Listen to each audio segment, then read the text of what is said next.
Assessore Roberti, celebrate oggi la memoria dei 97 finanzieri trucidati a Titini nel 1945.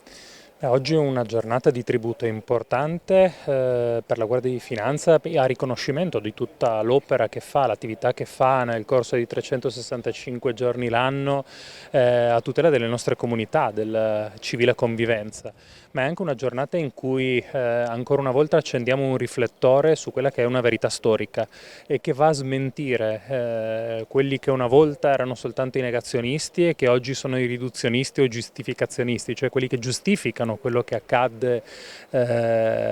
nel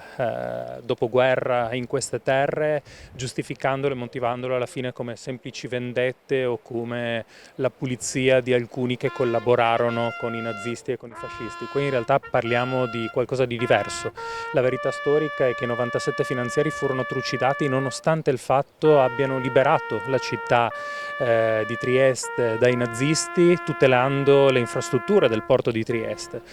Parteciparono all'insurrezione armata, liberarono e cacciarono l'invasore,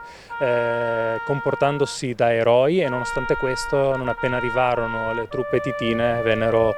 privati delle armi e deportati per andare a finire in qualche foiba e anche qui a Basovizza.